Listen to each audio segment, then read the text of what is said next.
Hello and welcome to today's Painful Thought. Today we open our journey for more painful thoughts on life, a video series based on more painful thoughts, side-by-side reflections on life, love, hope and healing, while neurodivergent. Today let's look at the notion of rewriting your inner script, a neurodivergent guide to self-talk. You know, in my life and career I've spent a lot of time listening to the stories people tell themselves. And for neurodivergent folks, these aren't just passing thoughts, they're different. They become these incredibly sticky, looping narratives. They just play on repeat, and they shape everything. Honestly, how we interpret a sideways glance, how we recover from a tiny mistake, whether we even bother trying that new thing, that voice in your head. It's not just chatting, it's literally building your world, brick by brick. And there's a reason for this. It's not a character flaw. Research shows our brains are just wired to fixate or ruminate.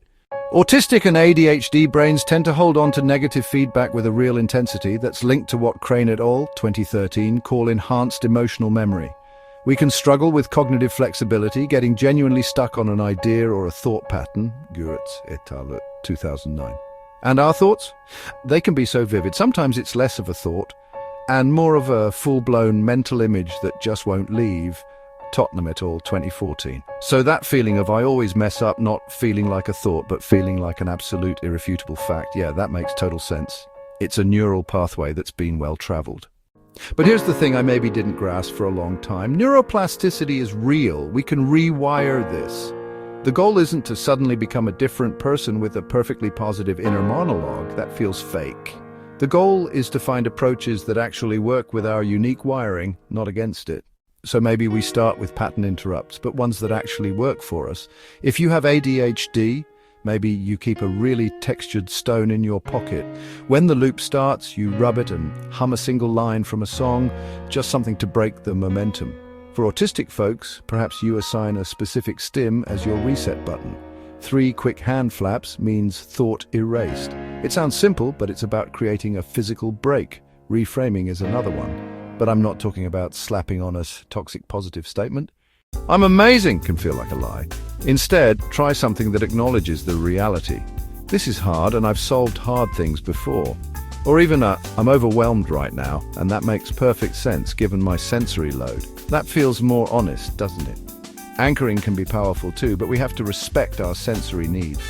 Maybe a visual anchor doesn't work, but a scent might. Find a lotion or an essential oil that calms you. Pair the smell with a simple, true phrase. This is what safety feels like. Over time, just the scent can bring a bit of that feeling back. And if you're going to question the narrative, use questions that don't feel like you're interrogating yourself. Instead of, why do I always do this, which is a trap, try what specific part of this situation feels like a failure? Or, and I love this one, how would my favorite book character analyze what just happened? It creates a little distance. This isn't just pop psychology. The science behind it is solid. fMRI studies, like those discussed by Newberg and Waldman, 2012, show that when we use techniques like these, something shifts. The part of our brain that's hypervigilant about errors calms down. The network associated with rumination gets quieter, and the area linked to action planning lights up. Your brain's storytelling isn't broken, it's powerful. The question isn't how to silence it, but how to collaborate with it. Maybe today you just notice a single plot hole in an old familiar story. That's enough. That's a start. Some questions to sit with, if you want.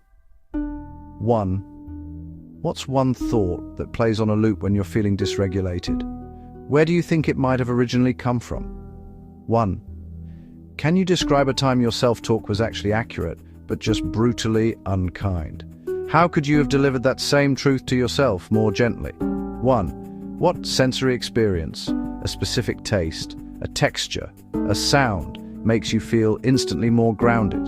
Could you use that as an anchor? 1. How would you complete this? The story I'm probably ready to retire is a truer or at least gentler version might be. 1. If your inner critic was a character, what would they look like? How might you start to negotiate with them, rather than just taking their word as law? Thank you for watching. Please like, comment and share. Until next time, I wish you less painful thoughts.